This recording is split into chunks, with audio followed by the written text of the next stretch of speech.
Assam pen Meghalaya abaha longle aron mate land laws 1886 rules under the Land and Revenue Regulation Chapter 1 Section 1 Settlement Rules 23 1 aron along kitok ateng Hillview Academy along le kekon dunji aphuthak tok jirpen kachoningri alu kapalina Development mate kaching thura sai mo ki deng amen pen tovar ki huralong longle kekon dun aphuthak klardak Assam pen Meghalaya abaha 1886 under the Land and Revenue Regulations, Chapter 1, Section 1, Settlement Rules 23, 1 along kitok. Nothing in these rules shall entitle any person to obtain a lease in respect of the land within 35 feet of the center line of a public road. Any persons occupying or encroaching on such land shall be liable to ejectment under Rule 18 of the rules. Laso long kitok ateng tangte, non kido tovar along pen, mitar thong kebra pho batay koan nang paru thuji arondo mapu karju pedupong. Buthot non kido tang tovara jam kapethi lapen kipaking po men pen munon pi kaselam thuji ahut kodak pensi ang bongpu kilakhapo. Aprang abana tovar kipahin tang ding pen ma mate nona kimi kaselam tovar ang bong pen ma putang karju pedupong.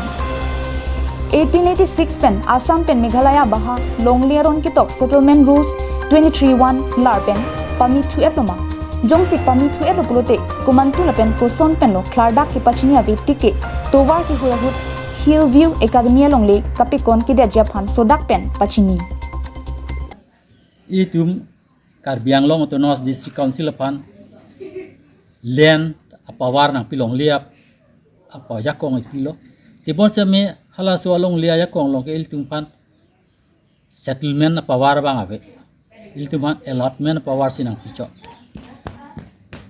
lasi allotment ansi ilitum clear muncho pine council along pen forest along le mate sai ka chuti ki along le la hoi allotment bange council pen piunji la pen ke non council autonomous council atum land laws bunai ne aku mate 1886 land law of Assam la panso along le allo pencelarun tor theku pulutang te hala 1886 land law of Assam ara law si humnunangi pu ladak ketok dok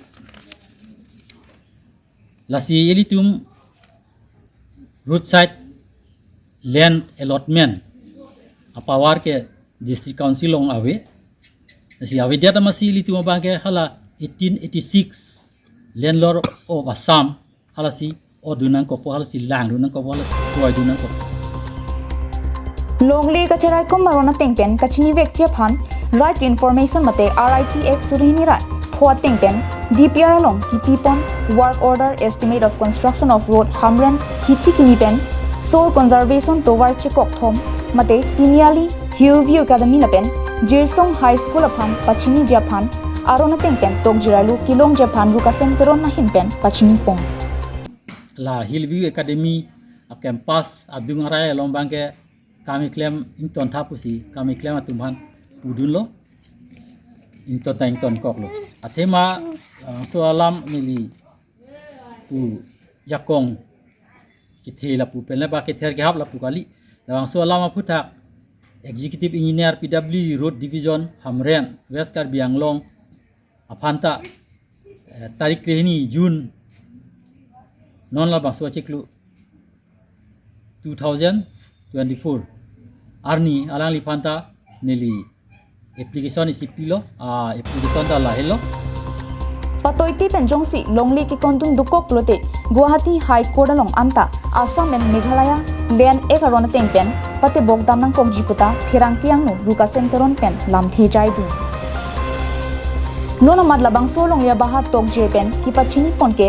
local MLA Rukasen Teron Socheng MSc Head Sing Rongphar Karbiang Autonomous Council Dipu Deputy Secretary Land and Revenue Karbiang Autonomous Council Dipu District Commissioner Hamren West Karbiang Long Hamren SP ARO Dongka Circle Dongka Mukam OC Hamren atumaphan pachini pontang lo Hamren pen Daniel hi Karbiang Long la